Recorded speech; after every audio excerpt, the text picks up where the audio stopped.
Asonlashtirilgan iman yurishlikki 3-qism Allohning samoviy kitoblariga ishonish va Qur'onni bilish. Avtori Muhammad al-Jibali. 2-bab. Biz biladigan samoviy kitoblar. Allah subhanahu va taala nurg'un kitoblarni nozil qilgan. Allah subhanahu va taala o'zining har bir payg'ambariga vahiy nozil qilganligi haqida bizga xabar berib, shunday deydi. Tarjimasi: Aytqinki, Allohga iymon etdik.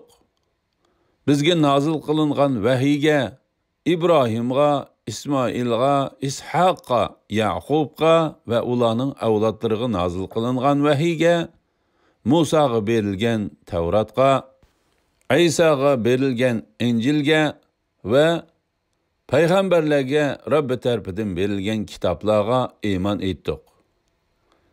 Ulardan hech birini ayirib etmaymiz. Ya'ni Yahudilar va Nasaralarga o'xshash, ularning ba'zisiga iymon etib, ba'zisini inkor qilmaymiz. Biz Allohga bo'ysunguchilarmiz.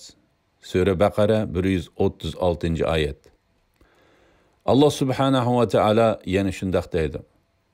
Tarjimasi: Ey Muhammad sallallohu alayhi vasallam, biz Nuhga va uningdan keyingi payg'ambarlarga vahiy qilgandek, haqiqatan sana vahiy qildik hamda İbrahimga, İsmoilga, İshaqqa, Yaqubga, Yaqubning avlodlariga, Isaga, Ayyubga, Yunusga, Harunga, Sulaymanga vahiy qildik. Davudga Zaburni ato qildik. Sura Nisa 163-oyat. Allah subhanahu va taolaning vahiysi payg'ambarlarning o'z ummatini yetaklashi va ularga hayotida nima qilish kerakligini bayon qilib berish uchun payg'ambarlarga nozil qilingan ko'rsatmalardir. Oldingi bobda qayd qilganimizdek, vahiy gayda yozma kitob shaklida emas, ilhom shaklida bo'ladi. Qolgan chaqlarda Allah subhanahu va taala payg'ambarlarga nozil qilgan vahiy Qur'onga o'xshash kitob bo'ldi. Allah subhanahu va taala yuqoridagi oyatda Davud alayhissalomga Zaburni nozil qilganligini aytgan. Shuningdek, Allah subhanahu va taala Muhammad sallallohu alayhi vasallamga shunday degan. Tarjimasi: Ey Muhammad sallallohu alayhi vasallam, o'zidan ilgiriki kitoblarni tasdiq qilguvchi haq kitobni, ya'ni Qur'onni Allah Taala sana nozil qildi. Ilgiri kishilarga yo'l ko'rsatkichi qilib Tavrat bilan Injilni nozil qilgan edi. Haq bilan botilni ayiruvchi kitobni, ya'ni barliq samoviy kitoblarni nozil qildi. Sura Ali Imron 3-4-oyatlar. Allah subhanahu va taala o'z payg'ambarlariga nozil qilgan kitoblarning hammasining ismlarini bizga xabar bermasdan, biz tövende bayon qiladigan bir qancha kitobninglar ismini bayon qilgan. Allah subhanahu va taala tarafidan kitob nozil qilingan bir payg'ambarga ergashuvchilar odatda ahli kitob deb ataladi. Halbuki Qur'oni Karimdan ilgiriki Tavrat bilan Injildan boshqa barliq samoviy kitoblar vaqtning o'tishiga ergishib tamoman yo'qolib ketgan. Shu vajidan Qur'on va sunnatdagi ahli kitob iborasi Yahudi va Nasaralarni ko'rsatdi. İbrahimning sahifasi. Allah subhanahu va taala İbrahim alayhissalomga nozil qilgan kitob sahifa, ya'ni varaqcha holatida edi. İlgirki zamanlarda qog'oz bo'lmag'achqa kishilar xatlarni tera, yog'och, qo'zoq va boshqa narsalar yozatdi. Shundaqla ular yana bir kitob holatida tuplanmagan tarqoq varaq batlarga yozatdi. Allah subhanahu va taala shunday deydi.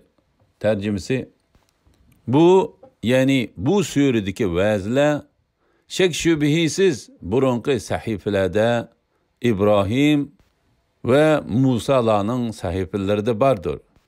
Sure A'la 18-19 ayetler. Allah subhanahu ve teala yana şundaq deydi.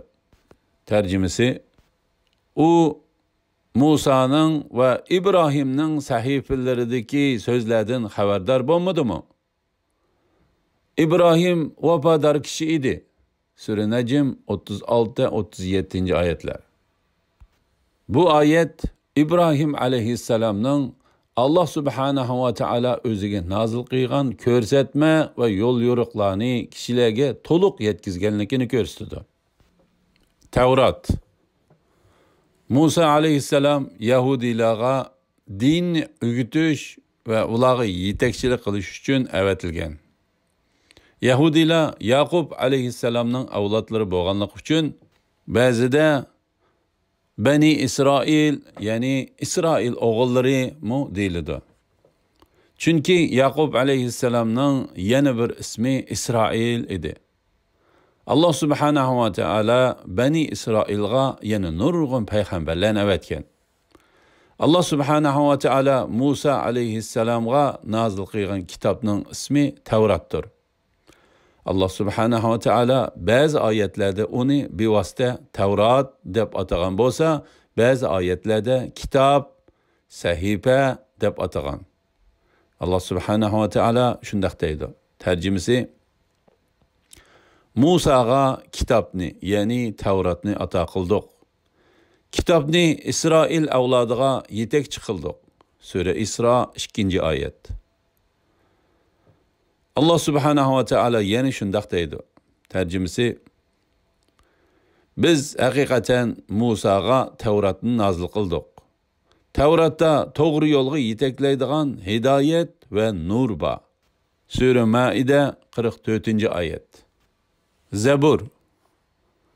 Davud aleyhisselam mu İsrail, yani Yaqub aleyhisselam oğullardandır. Allah subhanahu ve teala onunğa Zabur deb atıladigan bir kitapni nazil qilgan.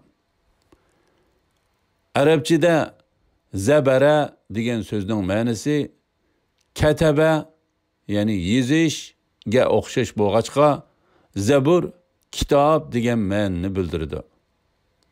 Qur'oni Karimda Zabur degan ibora tilga ilinganda u ba'zida samoviy kitob degan hukmni bildirsa-mu, ko'pincha Allah'da Davud aleyhisselamga nazil qilingan kitobni ko'rsatdi. Allah subhanahu ve teala shundaq deydi. Tercümesi, biz haqiqatan payg'ambarlarning ba'zisini ba'zisidan ustun qildik. Davudga Zaburni ato qildik. Sure İsra 55. ayet. Allah subhanahu ve teala yana shundaq deydi.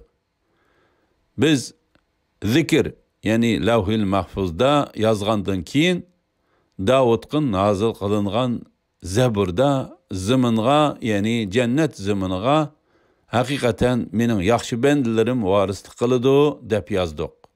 Sure Enbiya 105. ayet.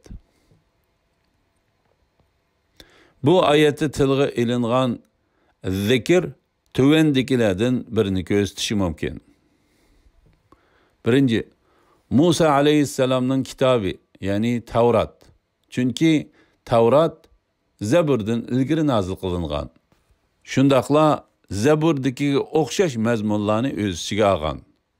Tevratmi Qur'onga o'xshashla zikr, yani aslatkuchidir.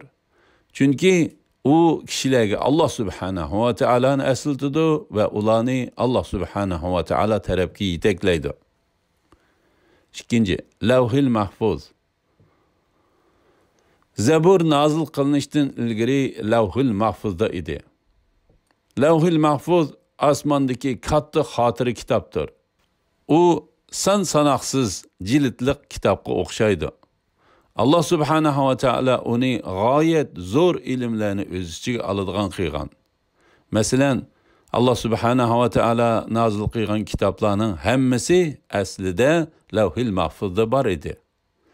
Buningdan sirt, uningda yana bu dunyo yaratilgandan tortib toki qiyomatgacha yuz beradigan ishlarning hammasi xotirlangan.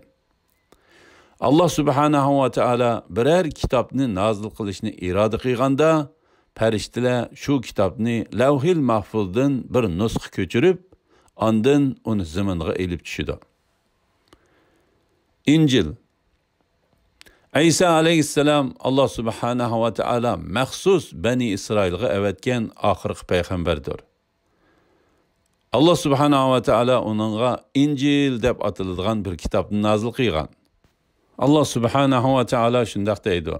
Tarjimasi: ularning, ya'ni Bani Isroil payg'ambarlarining orqasidan o'zidan ilgari nozil qilingan Tavratni, ya'ni uning Alloh tarafidan nozil qilinganligini e'tirof qilguvchi İsa ibn Maryamni avatdiq.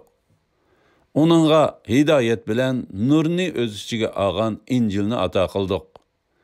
İncil özüdün ilgari nazil qilingan Tavratni e'tirof qilguvchidir, ya'ni onunğa muvofiqdir. Taqvodorlarga hidayet ve pandi nasihatdir. Sura Maida 46. ayet.